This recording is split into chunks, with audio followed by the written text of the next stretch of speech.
5 myths about breathwork. In this video I will be sharing with you 5 common misconceptions around breathing. I've been involved into this field since 2016.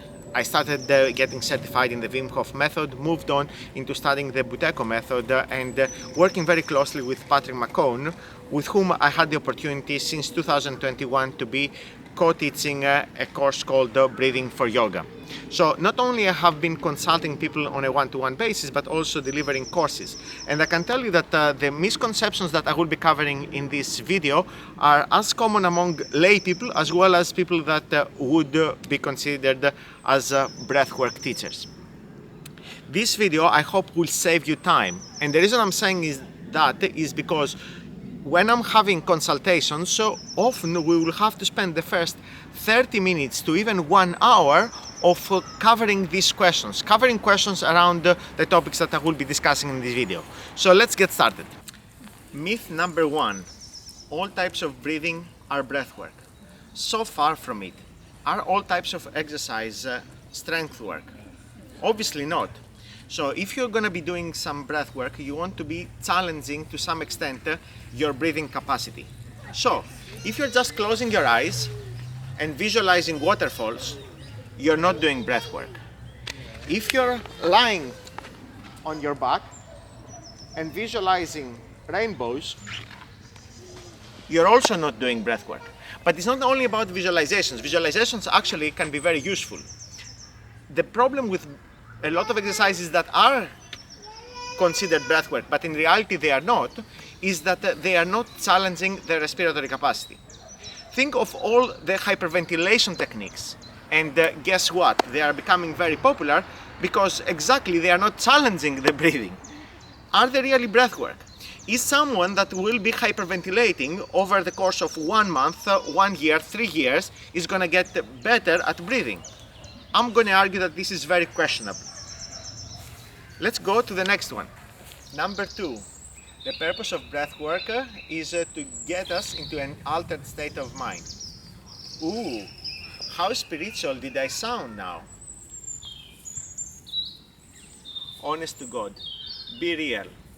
By the way, do you know what people mean when they say they get into an altered state of mind? They lose control of their senses and sometimes they hallucinate. You're for real. And we will achieve all the benefits of breath work, which is to improve cognitive functions, improve the oxygenation of our body, especially when we are performing sports.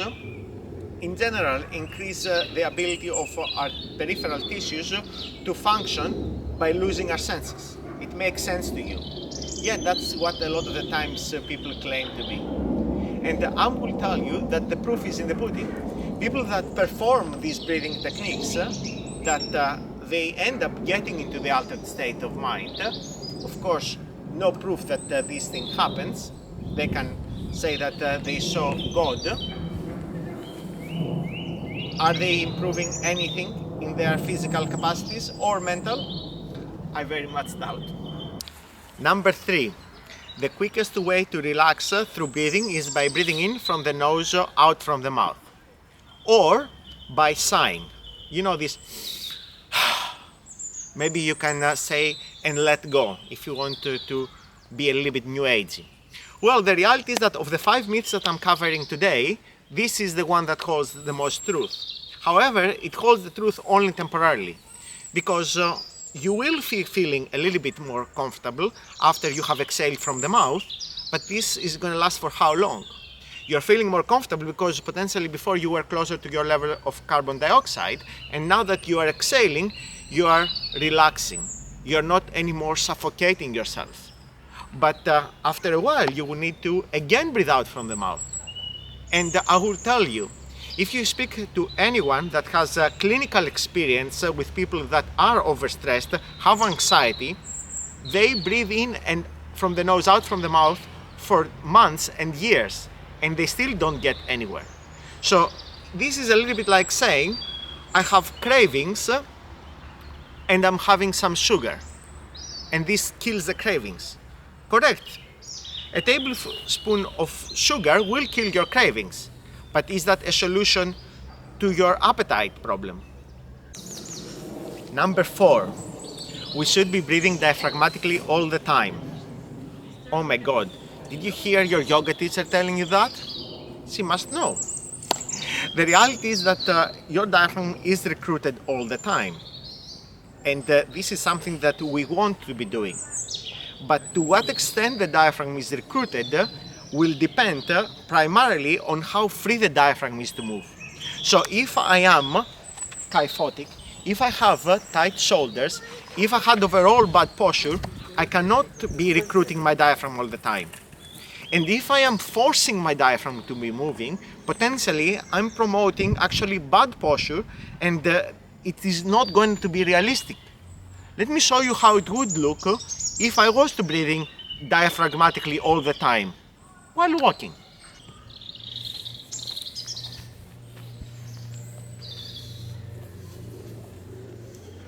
Or lying down.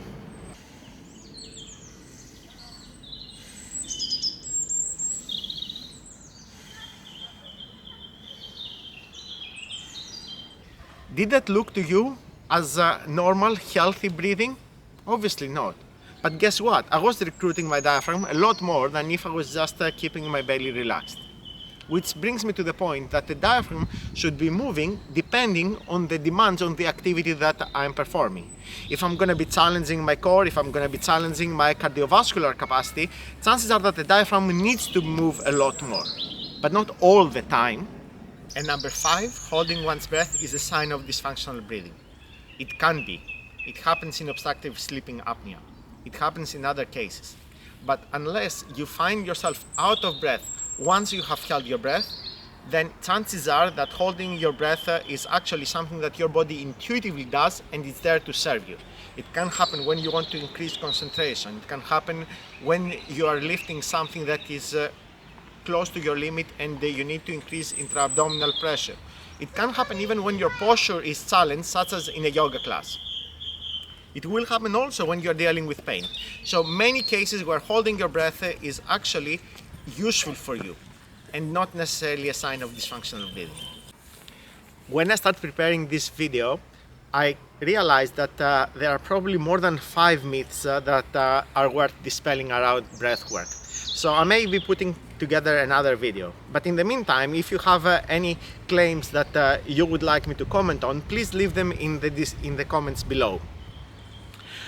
As for improving your breathing, which is ultimately the goal of breathwork, I suggest you start simple and you practice on a regular basis. Anything that is worth achieving requires regularity, requires you putting in the work.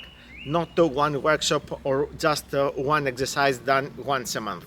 And for that reason, I have put together a 2-week course which is covering some very simple exercises, one different exercise every day, and will ultimately help you improve your breathing when you're not conscious about it.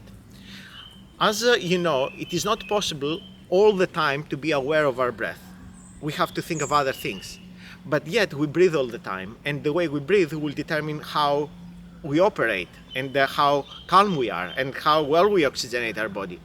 And this I consider to be the foundation of everything else that we will be doing. If you're going to be doing any breathwork for sports, if you're going to be doing any breathwork to improve cognitive functions, will very much depend on how you're breathing the rest of the day. So I will be leaving a link in the description below about this 2-week self-paced Breathe Right course. And I think that similar to everybody else that has attended this course, you will find very beneficial. Thanks for watching.